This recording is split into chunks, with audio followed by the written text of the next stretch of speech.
Oi pessoal, bem-vindos ao nosso programa voltado sempre a cuidar da sua saúde e do seu bem-estar. Começando aqui com um recado importante para vocês refletirem. Que tal absorver o melhor que as dores da vida podem nos proporcionar? Enxergue os ensinamentos que se escondem nos momentos mais difíceis e leve para si mesmo a inspiração necessária para se levantar e recomeçar sua caminhada. Algumas dores te machucam, outras te mudam. Tudo é aprendizado. A alegria não chega apenas no encontro do achado, mas faz parte do processo da busca. Portanto, siga sempre em frente com fé e pensamento positivo, que assim as melhores coisas acontecem. Bom, e hoje o nosso programa está muito interessante e eu tenho certeza que vocês vão adorar. Matérias muito boas, muita coisa interessante e importante para você saber e a gente vai mostrar aqui tudo para você. É já já! Bom, e hoje eu tô aqui com a doutora Fernanda Mangione, ela é médica cardiologista intervencionista e hoje eu vou receber aqui ela no nosso programa. Bem-vinda ao nosso programa aqui Viver Mais. Muito obrigada pelo convite, muito bacana estar participando desse programa. E a gente vai falar de algo que é importantíssimo, né? A gente fala de saúde como um todo, mas assim, o coração, a gente dá uma atenção, né, a mais, que todo mundo, né, quer cuidar. Eu já queria te perguntar, o que é importante para a gente estar sempre tentando ficar saudável, né? Com o coração bem, para não ter futuros problemas. É importante fazer exame preventivo? Desde que idade, mais ou menos? Sim, essa é uma pergunta excelente. O coração, para ele se manter saudável, ele precisa de algumas coisas, né? Que a gente precisa prestar atenção. E algumas coisas são muito simples e básicas, mas que muitas vezes a gente deixa de cuidar. Que é desde a quantidade de sono que a gente tem. Descansar é muito importante, atividade física, principalmente atividade física aeróbica, então a gente recomenda atividade física aeróbica 30 minutos, 5 vezes por semana, pelo menos. Uma alimentação saudável, regrada, principalmente baseada em alimentos naturais, como legumes, frutas, verduras e carnes brancas e magras. E a gente precisa sempre cuidar dos principais fatores de risco que a gente tem para a doença do coração. E os principais que a gente conhece são diabetes, colesterol, a pressão alta e evitar sempre fumar e ficar muito gordinho, né? A obesidade a gente sabe que também é um grande fator de risco. Então daí partindo para essa sua pergunta sobre os exames importantes, né? Sim, os exames são sempre muito importantes e a gente sabe que as doenças do coração, elas vão aumentando a incidência com a idade. Então, uma idade meio mágica que eu acho que é muito importante começar a cuidar é a partir dos 40 anos. Para pelo menos passar com um clínico geral, um cardiologista, a mulher também tem o ginecologista, né, como um médico muito de referência, para pedir esses exames básicos, tá? Então, exame de colesterol, a glicemia, né, que é o açúcar no sangue, medir a pressão arterial, isso a gente já deve fazendo desde sempre. Em consultas, qualquer consulta que você for, para diagnosticar esses fatores de risco. E aí, mais uma vez, focar em sempre se manter com uma alimentação balanceada, saudável, magro, sem fumar. Isso já consegue proteger grande parte dos eventos cardiovasculares. Assim, ela falou de 40 anos, eu fiz 40 anos, né? E eu já estava antes falando com ela que eu preciso fazer, né, um check-up, um exame, e é muito importante. E você falou muito de insônia, por exemplo, de a gente dormir mal, né, por exemplo, a própria ansiedade, que hoje tem muito, né, o estresse do dia a dia, enfim. Às vezes o coração, ele parece que bate mais forte, né? Então ele tá pedindo, né, que a gente cuide e tal. E esses exercícios físicos, até e principalmente quando a gente vai ficando mais velho, né? Porque tende a parar um pouco de fazer os exercícios físicos. A gente faz muito quando é jovem, né? E aí a gente para. Eu, por exemplo, fui muito ativa em esporte e aí a gente fica sedentário. O coração, ele reclama um pouco. Então, idosos principalmente, quanto mais velho, é importante, né? Cuidar dessa parte física. Sem dúvida nenhuma. Você tocou num ponto que também é muito relevante, que é o estresse e esses outros fenômenos, como ansiedade, depressão.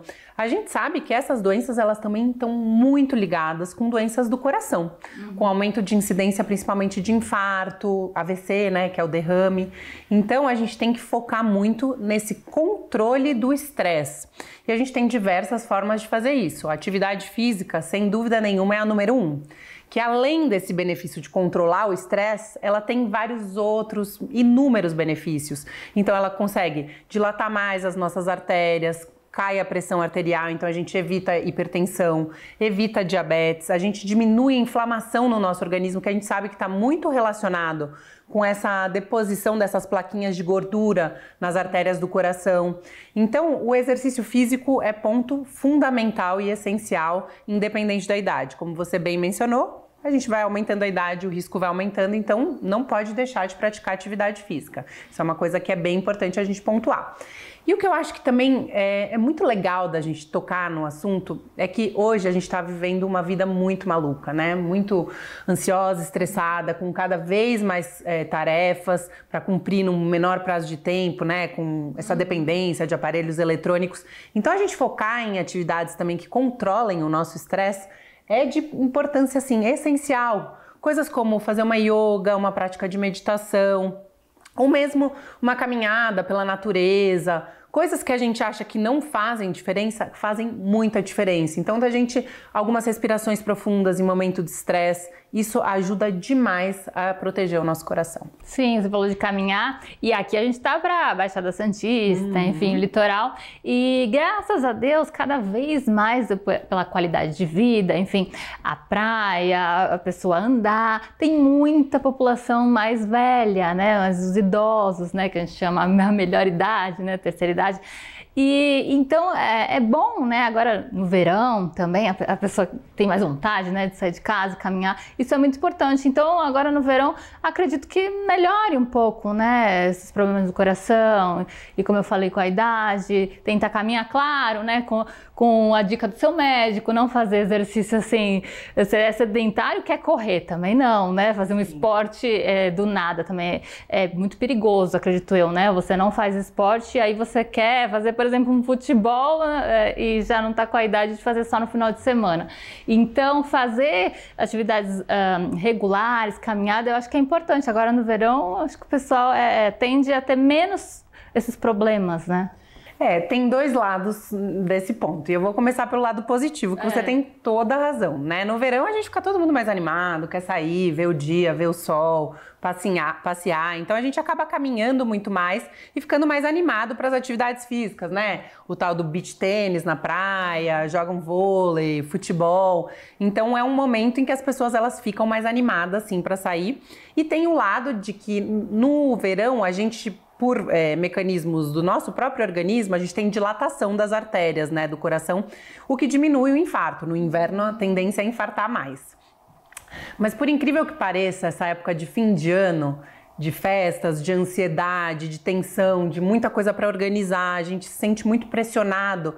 Tem estudos que mostram que existe um aumento da incidência de infarto, derrame, principalmente nessa época de fim de ano, perto de Natal, Réveillon, o pessoal exagera também, abusa muito em bebida alcoólica, come comidas muito pesadas, muito gordurosas, com muito sal, aumenta o número de arritmias e aumenta infarto, AVC, mortalidade nessa época. E o que acontece muito também nessas festas, que o pessoal fica muito animado, esquece os remédios que toma, então deixa de cuidar bem da saúde, fica um pouco mais desleixado, né? Essa alegria não pode se tornar uma alegria em excesso e deixar de se cuidar, né, adequadamente. Então, sempre tomar conta dos remédios e tentar manter os hábitos de vida saudáveis. Obviamente que a gente não é ninguém de ferro, né? Sair um pouquinho da dieta, mas sem exageros, energético, essas coisas também a gente tem que tomar muito cuidado com arritmias. Você falou agora um negócio de energético, eu pontuo bastante também, porque é perigoso, né? A pessoa tomar, às vezes toma vários, mesmo achando que é jovem, é importante alertar, né, também essa parte. Sem dúvida. Os energéticos, né, eles têm um efeito que é um efeito estimulante, né? Então deixa a gente acordado, mais disposto, mas tem um limite para isso. Né? A gente sabe que a partir de um certo limite, depende da idade, principalmente em pacientes mais idosos, mas mesmo nos jovens, o energético em altas doses, ele predispõe a arritmias, tá? E arritmias que muitas vezes elas podem ser arritmias graves, né? Que você vai precisar ir até o pronto-socorro, às vezes tomar até um choque para ter que reverter, pode ter consequências bem graves. Então, o energético sempre com moderação. O pessoal fica bebendo junto com bebida alcoólica, isso só piora. E, por exemplo, você falou muito da comida, enfim, os hábitos, mas esse começo de ano, as expectativas, né? A gente fica muito, né? A gente coloca todas as expectativas, parece que vai mudar o mundo e recomeçar, né? É bom, né? Que muita gente fica com esperança. A gente fica com uma esperança, mas muita gente fica preocupado também, né? Então, essa parte do estresse também é importante, né? Nesse final, começo de ano, né? Entrada de um novo ano, também tem isso, né? A parte da própria ansiedade mesmo.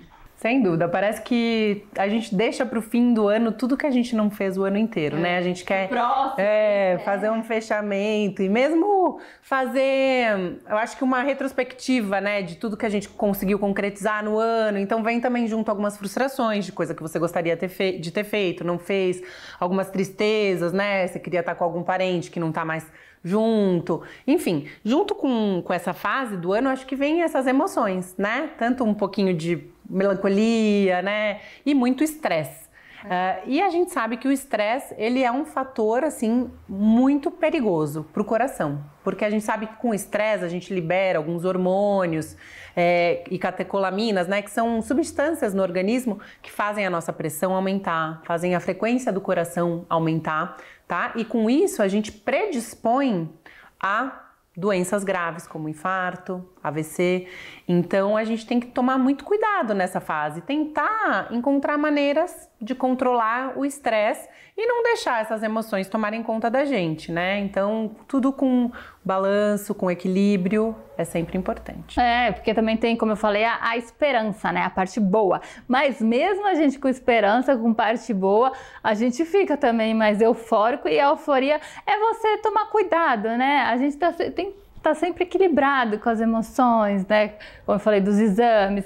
E é uma série de coisas, né? Alimentação, enfim. E eu falei do exercício físico na praia, né? Dos idosos. Voltando, quando você faz muito exercício físico e você fica sedentário, seja até mais novo, é importante que você vá devagar, né? Porque tem gente que fica vários dias, quero correr. É perigoso para o coração. Você acha que vai fazer uma corrida que é bom, mas se não está acompanhando, é perigoso também, né? Sem dúvida. A caminhada a gente costuma liberar de maneira geral, né, para todo paciente, a não ser que a gente saiba que o paciente tem uma doença grave ou que tenha sintomas bem desagradáveis quando caminha, tipo falta de ar, dor no peito. Aí precisa tomar cuidado. Então o que a gente recomenda é sempre começar devagar e sob a supervisão de um especialista. A corrida é um exercício de alta intensidade, né? Diferente da caminhada, que o coração ele não é tão exigido, na corrida o coração é muito exigido. Então, se tem alguma condição, né, alguma obstrução na artéria do coração, se o músculo do coração está meio enfraquecido, essa pessoa, né, esse paciente, pode ter consequências sérias de fazer um exercício muito intenso sem ter a condição, o preparo físico adequado. Então, o que a gente recomenda é sempre, antes de começar uma atividade física, procurar um médico, né? Tanto que a maioria das academias pede, né, uma liberação do médico. Então, às vezes faz um teste ergométrico, a gente observa como que o coração se comporta, a frequência cardíaca, como que essa pessoa ela vai se comportar durante a atividade física. E aí sim a gente consegue fazer essa liberação com mais tranquilidade. E como você falou, nenhum extremo é bom, né? Então sempre começar gradativamente as coisas e aumentando progressivamente e sob a supervisão de um profissional, né? Um personal trainer, um especialista da academia, né? Isso é bem importante. Sim, e como você falou também, da gente tá falando, né, estresse, enfim, pro coração. E quem, por exemplo, tem uma doença já, arritmia, por exemplo, né, tem que cuidar mais, né, mais preocupante, né, nessas situações que vai correr, enfim, quem tem arritmia tem que ter um cuidado, vive super bem normalmente, né, quem tem arritmia. Mas quais são os cuidados que a pessoa deve ter? Então, existem diversos tipos de arritmias, né? A gente tem tanto arritmias que o coração bate muito rápido, quanto arritmias que o coração bate muito devagar.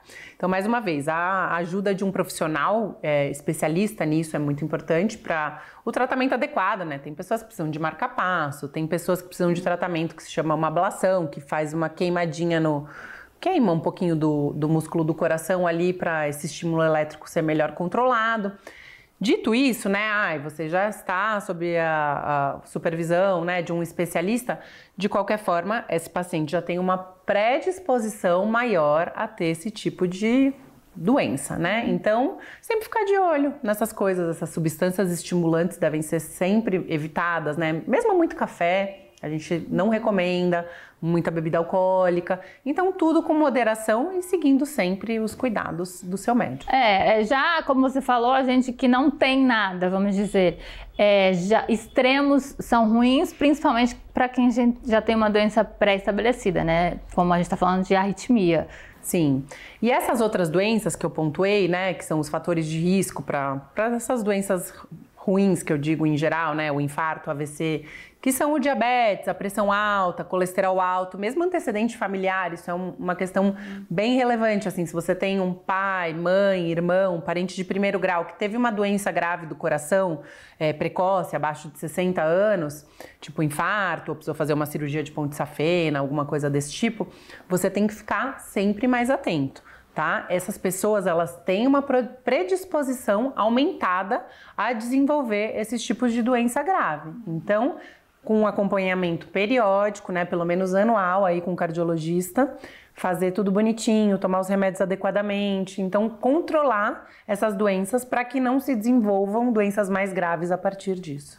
E, por exemplo, qual dicas, né, que a gente poderia dar em relação ao que a gente fala muito, que é o infarto, né? Eu falei de arritmias, mas como tentar, né, prevenir? A gente sabe que o coração, né, quanto mais idade, mais a gente tem que se preocupar mais, né, em cuidar. Como prevenir, né, para não ter um infarto e às vezes até tem um infarto fulminante, enfim. O que a gente pode fazer para prevenir? Então, existem alguns pilares básicos aí na prevenção do infarto, de maneira geral. Então, cuidar dessas doenças que a gente comentou, que são os fatores de risco, que é o diabetes, colesterol, pressão alta, um sono adequado, controle de estresse, não fumar. O tabagismo, a gente sabe que aumenta muito a incidência de infarto, né? Então, evitar o cigarro à custa de tudo. Obesidade, também a gente sabe que é um fator de risco muito importante. E fazer esses exames cardiológicos periodicamente para pegar essas doenças de uma forma precoce. Porque a gente sabe que se a gente trata precocemente, a gente diminui muito a chance desse infarto vir a se desenvolver aí mais para frente. Ah, sim. Mas, por exemplo, quando a pessoa tem um infarto, independe ela ter um infarto, que a gente fala fulminante, que não tem mais volta, né? E o infarto que ela depois pode tratar, enfim. Qual a diferença? O que ocorre, né, entre um e outro? É uma excelente pergunta, assim. Muito dos infartos fulminantes a gente não tem nem tempo de chegar até o hospital, né? Então o paciente, ele tem uma parada cardíaca e isso não acontece muito raramente, tá? Chega a ser até 30% de todos os infartos podem ser infartos fulminantes. Então é uma doença muito fatal, né? A gente sabe que a doença cardiovascular, incluindo o infarto, é a doença que mais mata em todo o mundo e no Brasil isso não é diferente.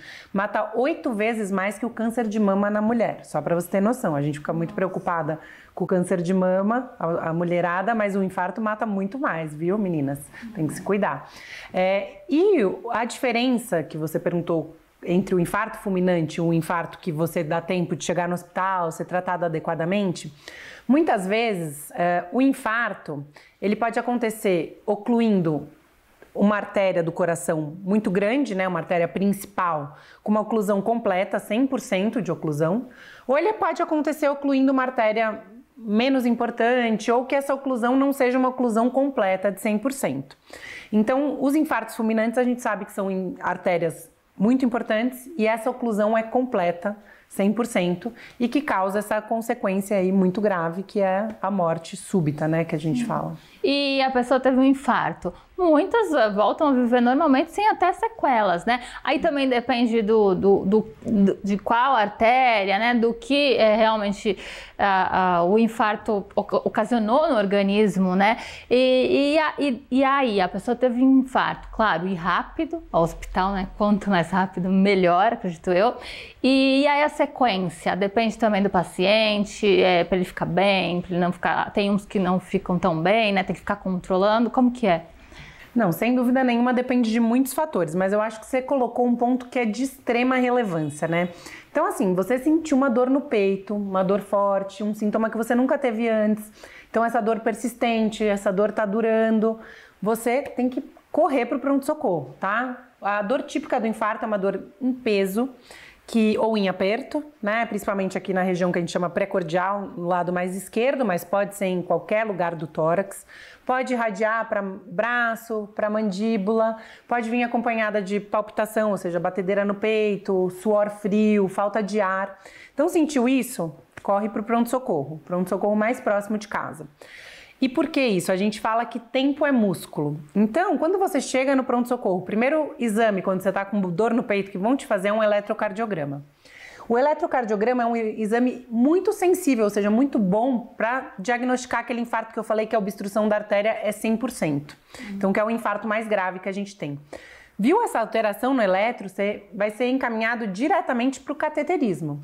O cateterismo é um exame que a gente vê se existe ou não obstrução da artéria do coração.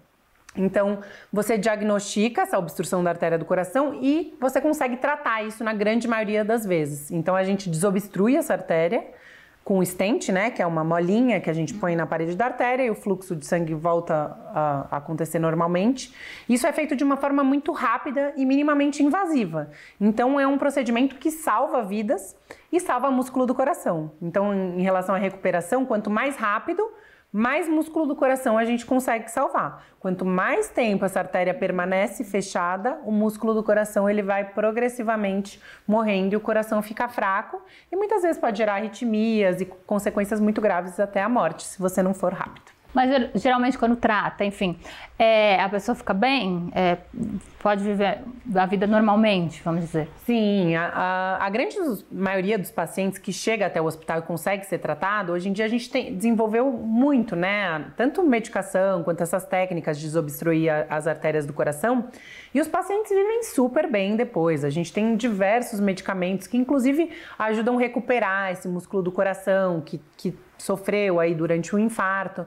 Então a gente consegue também fazer reabilitação, né? Então exercícios focados para recuperar esse paciente mais rápido. Então a grande maioria dos pacientes consegue sim viver uma vida normal depois, mas precisa ter todos aqueles cuidados que a gente comentou, né? De uma vida saudável e tomar todos os remédios adequadamente. Você comentou sobre os sintomas que muita gente tem muita dúvida, né? Como que a gente... você falou de irradiar. Pode ser que irradie ou pode ser que não. Ficam alguns dias ou é um dia só? Pode ser confundido, às vezes, com problema no estômago. Como identificar que você pode estar tendo algo? E pode ser por alguns dias que ele dá sinais? Essa pergunta é muito boa porque, assim, nem eu tenho uma resposta 100% fiel para te dar.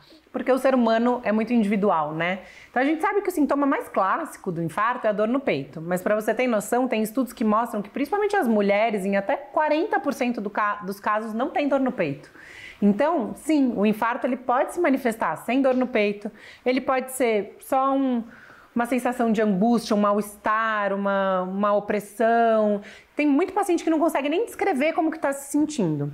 E a dica que eu sempre dou é assim, você sentiu um sintoma que tá estranho, você não tá se sentindo bem, tá vendo que aquilo lá que você tá sentindo não é normal, vai procurar o pronto-socorro, porque é melhor ir e não ter nada do que deixar de ir e acontecer alguma coisa muito grave. Então, realmente, os sintomas eles podem ser muito variados, mas o mais clássico é aquilo que eu comentei, da dor no peito mesmo.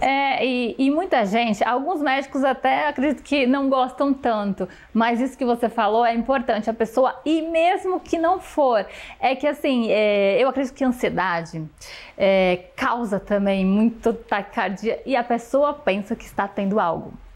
E às vezes confunde muito. Acredito que no plantão é o que mais confundem, mas é importante, é muito importante, né, para saber, porque pelo menos, e aí você vai ficar bem, não tem essa confusão, tem muito, né, com pânico até também. Muito, muito. Os sintomas, eles podem ser muito parecidos. Então, tem muita gente que tem crise de pânico, crise de ansiedade, que sente um aperto no peito, né, aquela angústia, é muito difícil, né, de você diferenciar. Obviamente, nós como médicos, a gente faz uma coleta de uma história mais rica, né? Então a gente vê sempre os fatores de risco. E a gente nunca pode deixar de fazer um eletrocardiograma, como eu comentei, porque o eletrocardiograma ele descarta já uma grande parte assim de alterações graves. Então você fez um eletrocardiograma, tem uma alteração que não é normal, aí a gente vai se aprofundar aí mais nessa história, né? No tratamento desse paciente, colher mais exames, buscar entender melhor o que esse paciente tem. Mas um dado muito interessante é que muitos dos casos de infarto, eles são precedidos de situações de estresse ou de ansiedade. Então, você vê como é tênue, né? Esse limite de você... Muitas vezes a gente vê casos de médicos que olham e falam: ai, não tem nada, tá estressado, tá ansioso, vai pra casa. E come bola, que a gente fala, né? Não diagnostica adequadamente uma doença grave. E isso é o que a gente tem que evitar muito, né? Então, assim, se você for no pronto-socorro, pede com dor no peito, precisa pelo menos que esse médico faça um eletrocardiograma, tá bom? Vamos combinar? É verdade. Profissionais que a gente fala que atuam por amor, né, pela profissão, eles sempre vão estar atentos, né? E a gente também tem que ir, como ela falou, na dúvida, vá, porque uma coisinha pequena que você acha que é pequeno pode ser algo grande, né? Custar a sua vida. Então, assim, a gente preconiza sempre a saúde com profissionais experientes e, assim, competentes como você. Então, procure sempre um profissional, tanto para prevenir, né? Quanto para tratamento, sempre com profissionais bem capacitados. E principalmente cardiologista, eu acho que anda, né, na vida junto, ter o cardiologista é muito importante. Obrigada pela participação aqui no nosso programa, esclarecendo várias coisas, que é muito importante, né, a gente cuidar do nosso coração. Muito bom, adorei participar também. Eu acho muito legal isso, da gente conscientizar a população mesmo, né? Porque muitas vezes, por falta de informação, a gente acaba deixando de receber o tratamento adequado. Então, muito prazer e a gente fica à disposição para qualquer coisa que vocês precisarem. E passa o seu contato também pra gente, para quem quiser, né, procurar, quem precisar também e esclarecer mais dúvidas. Sem dúvida. O nosso Instagram da nossa sociedade, né, que eu faço parte da Sociedade Brasileira de Hemodinâmica, que é o pessoal que faz o cateterismo, é @SBHCI. Então, Sociedade Brasileira de Hemodinâmica e Cardiologia Intervencionista. E o Instagram meu pessoal, profissional, é @equipemangione. Então, segue a gente lá e lá tem bastante informação legal para vocês. É isso, importantíssimo. Obrigada pela presença. Obrigada. É isso, gente. Cuidar do nosso coração é cuidar da nossa vida, né? É muito importante para a gente viver mais. Bom, e hoje a gente está encerrando mais um programa. Eu quero agradecer a vocês por estarem sempre acompanhando a gente. Obrigada por todo o carinho. A gente faz tudo para proporcionar para vocês mais qualidade, informação para a sua saúde e o seu bem-estar. Agradecendo hoje o Salão Espaço VIP aqui de Santos com a minha maquiadora, a Rafaela, que arrasa na minha maquiagem, e minha cabeleireira Thaís, que sempre também arrasa no meu cabelo. E sigam nossas redes sociais do programa e minhas redes oficiais também, para a gente interagir cada vez mais. Eu amo poder interagir, mandem perguntas, opiniões, porque a participação de vocês, como eu sempre falo, é muito importante e fundamental pra gente, porque cuidar do outro é um ato de amor. Um grande beijo, fique com Deus e até lá!